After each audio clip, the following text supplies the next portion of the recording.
Welcome back, tech enthusiasts. Today, we're diving into the world of spreadsheet mastery. Ever found yourself wrestling with columns and rows, desperately trying to make them align just right?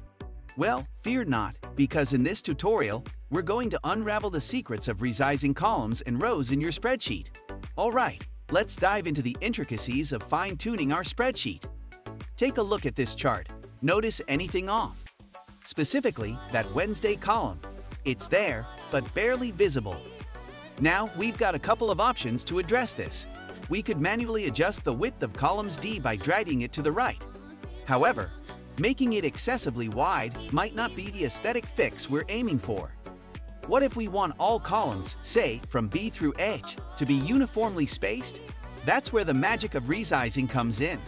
To achieve this, let's click on columns B to H by pressing Ctrl button.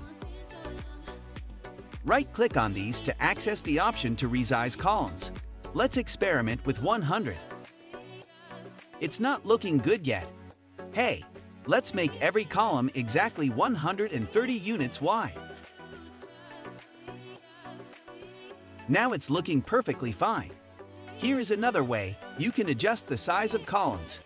Simply press Ctrl button and drag the cursor to the left or right to make it look perfect. You can also adjust the size by dragging like this. Perfect, now all those columns are marching in line. But wait, the rows, those need some love too. Instead of grappling individually with each row, let's simplify. Click on rows 2 through 6. Right-click and opt to resize the rows. This time, let's set a specific height. How about 30 units? It's a good starting point. You can always tweak it later to suit your preferences. There you have it. Changing and resizing your rows and columns is as simple as a few clicks and drags.